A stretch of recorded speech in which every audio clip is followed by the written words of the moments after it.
Hello everyone, नमस्कार। JEE 2025 के session 1 के सारी शिफ्टों के एग्जाम्स ओवर होने के साथ अब स्टूडेंट को बहुत बेसब्री से इंतजार है कि आखिर हमारी पर्टिकुलर एग्जामिनेशन की जो शिफ्ट आई है उस पर्टिकुलर शिफ्ट का क्वेश्चन पेपर और जो हमने एग्जाम्स के अंदर रिस्पांस दिए हैं वो रिकॉर्डेड रिस्पांस कब रिलीज होंगे और साथ साथ प्रोविजनल आंसर की कब आएगी। आप सभी को एक फीडबैक देते हैं जो लास्ट ईयर का ट्रेंड देखने को मिला है। लास्ट ईयर जेईई मेन के जनवरी सेशन का एग्जाम 24 जनवरी से 1 फरवरी 31 जनवरी के बीच में फिनिश हुआ था और लगभग 6 फरवरी के आसपास आप सभी के रिकॉर्डेड रिस्पांस और प्रोविजनल आंसर की रिलीज कर दिए गए थे। यानी एग्जाम्स ओवर होने के करीबन 4 दिन के अंदर या 4 दिन बाद आप सभी के रिकॉर्डेड रिस्पांस रिलीज किए गए थे। अगर ये ट्रेंड हमने कई सालों का जो पिछले सालों का देखा उसी के अकॉर्डिंग अगर इस साल भी एक्सपेक्ट करें कि 22 जनवरी से 30 जनवरी जो हम बीआर का पेपर भी इंक्लूड करते हैं, अगर ये काउंट करके आप सभी के रिकॉर्डेड रिस्पांस को थोड़ा सा बात करें कब रिलीज होंगे, तो आप सभी के रिकॉर्डेड रिस्पांस एक्सपेक्टेशन बहुत ज्यादा अच्छी है कि 4 फरवरी से 6 फरवरी के बीच में रिलीज हो रहे होंगे। अब जैसे ही आपके रिकॉर्डेड रिस्पांस रिलीज होंगे तो क्या करना है, आप सभी को रिकॉर्डेड रिस्पांस जो आपके क्वेश्चन पेपर के साथ होंगे और प्रोविजनल आंसर की जो जेईई मेन की रिलीज होगी, इन सब के पीडीएफ को सेव करके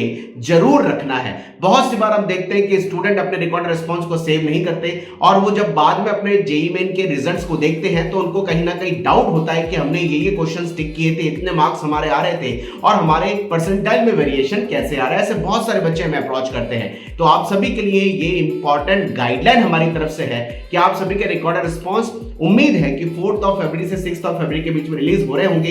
इसलिए प्लीज अपने रिकॉर्डेड रिस्पांस, क्वेश्चन पेपर और प्रोविजनल आंसर की सबको सेव करके जरूर रखिएगा, क्योंकि 3 दिन के अंदर जब रिकॉर्डेड रिस्पांस वेबसाइट पर अवेलेबल होते हैं, हार्डली 2 या 3 दिन के अंदर वेबसाइट पे आते हैं, उसके बाद ही रिकॉर्डेड रिस्पांस वेबसाइट से हटा लिए जाते हैं।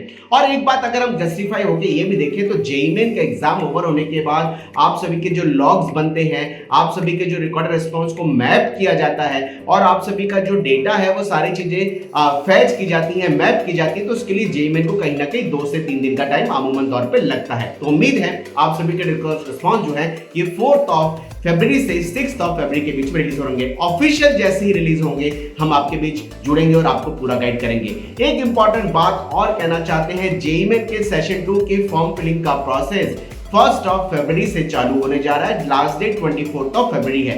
कई सारी टेक्नोलॉजीज ऐसी हैं जो जेईई मेन के सेशन 2 अप्रैल सेशन के लिए फॉर्म फिलिंग करते समय आपको ध्यान रखनी है, क्योंकि जिन बच्चों ने पहले जेईई मेन जनवरी का एग्जाम दे दिया है उन बच्चों को भी अप्रैल सेशन के लिए नया रजिस्ट्रेशन नहीं बोलूंगा, रजिस्ट्रेशन जरूर करना होगा। यानी सारे स्टूडेंट को अप्रैल एग्जाम देने के लिए फॉर्म भरना मैंडेटरी है।